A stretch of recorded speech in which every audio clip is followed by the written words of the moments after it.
Hi, my name is Chef Jamie and I'm from the Workshop Eatery. I'm here to do the huevos basket for you.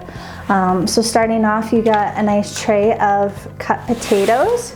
You've got a dozen of Four Whistle Farm eggs ready to go. You've got 1 liter of orange juice, half a liter of our black beans, some potato spice, clarified butter, our pico de gallo, champagne flutes, our jalapeno cheddar cornbread, a bottle of sparkly, and a couple little containers of some fun ingredients for your Heuvos Benedictos hollandaise. And that's what you get inside of this great basket. So we're gonna start off with our hash browns here. So what I'm gonna do is I'm gonna take a little bit of my clarified and scoop it into my potatoes. Then I'm gonna open up my potato spice packet and just sprinkle that on top. You can save some and sprinkle it a little bit on later on, just so that you get even seasoning once you've stirred it. Okay, I'm gonna save some for later, making sure there's no big chunks. And then I'm gonna put it in my oven at 350 degrees Fahrenheit for about 20 to 30 minutes until it's golden brown, remembering to stir every once in a while. So next up, what we're gonna do is we're gonna open up our black beans and throw them into a pot. Heat them on low to medium heat, leaning towards the low so that you don't burn the bottom. If they start to get dry, what you can do is you can add in a little bit of water just so that they stay nice and juicy and ready to put on top of your cornbread. All right, our next step is to cut our cornbread. We're gonna cut it into about 3/4 inch pieces. So little trick, this to this is 1 inch on your finger, so just a little bit shorter than the tip of your thumb. Okay, so we're just gonna trim off this excess corner so we have a nice flat surface. Then about 3/4 of 1 inch cut on our cornbread. I'm gonna do 4 here. Nice smooth edges. And then I'm gonna spread butter on it. Once I have all 4 pieces onto my pan, I'm gonna put it in the oven with my potatoes. Let it become golden brown on one side. Flip it over and let it become golden brown on the other. All right, next we're gonna get our clarified butter heated to make our hollandaise. So we'll just take out the rest of this clarified butter into a small pot. We're gonna heat it on a low heat to make sure that we don't overheat it, because if we overheat our butter, what's gonna happen is when we go to add it into our yolks, they're going to curdle. And nobody wants a curdled hollandaise. Okay.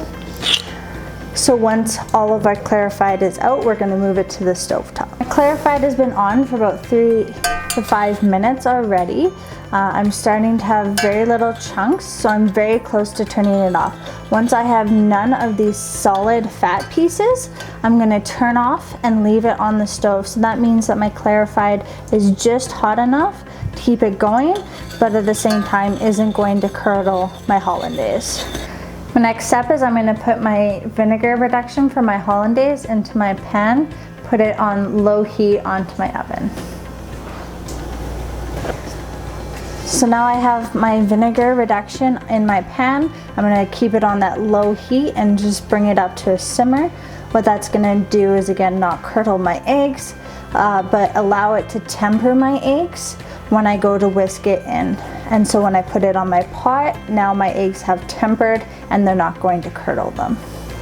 My next step is I'm gonna take 3 of my Four Whistle Farm eggs and I'm gonna crack them into a smaller bowl so that I can then separate my yolks into my big bowl that just fits over my pot of boiling hot water.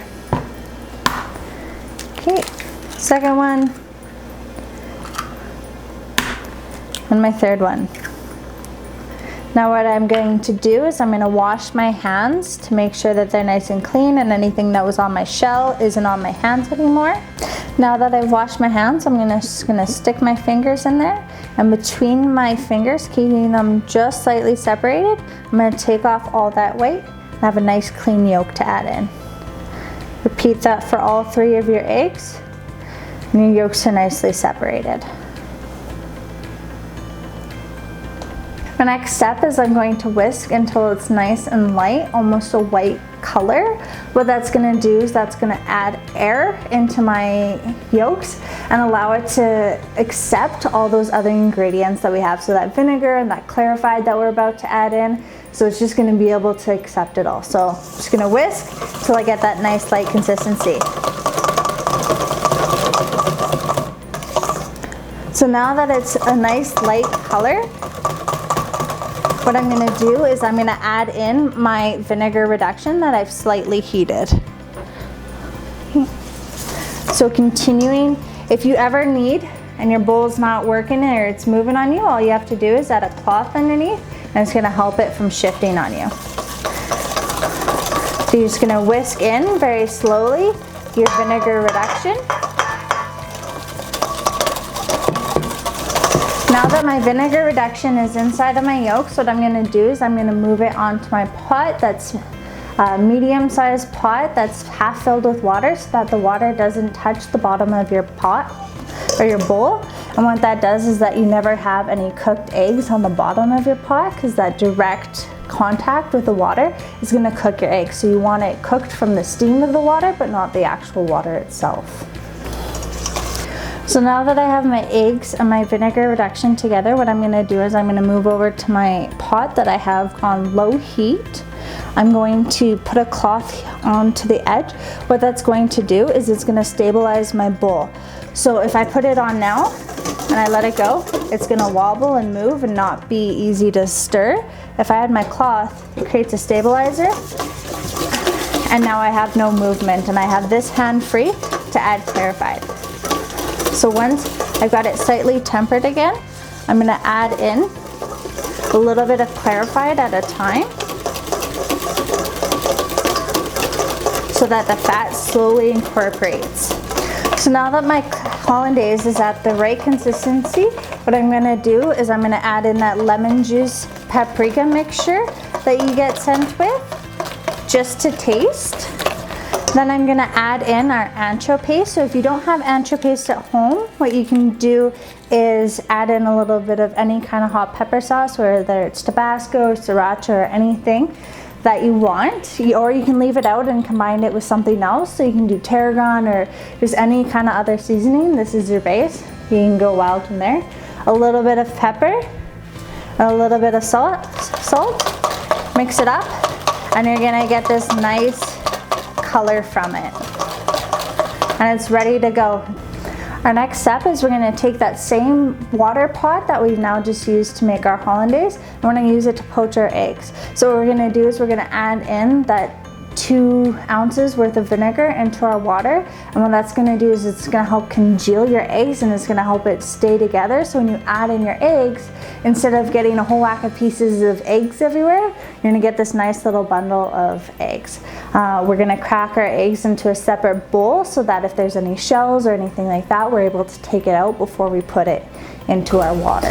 Now that I have my hollandaise water pot at a nice simmer, what I'm going to do is I'm going to add in that vinegar into it, give it a nice little stir so it's fully combined. Then I'm going to crack my eggs in the separate bowl so that if I have any cracks or eggs or shell or anything in it, that I'm able to take it out. Okay. So what we're going to do is we're going to swirl our water so we get a nice current going. Right in the middle of that, we're going to put our egg so that it sits right in that current and it spins itself around itself. Once it's kind of settled itself, you can give another stir, and we can do up another egg to add in.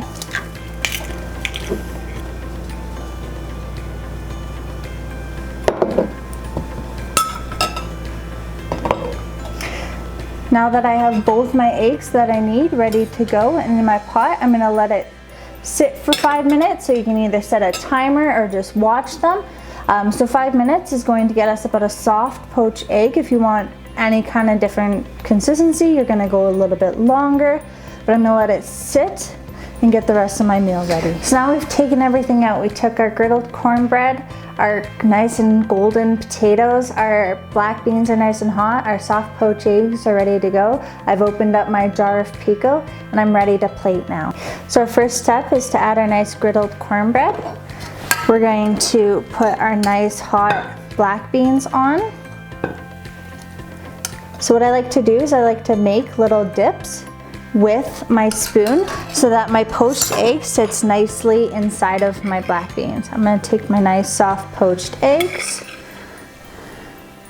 place them on top,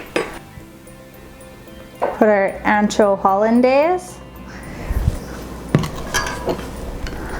some of our pico piled on top,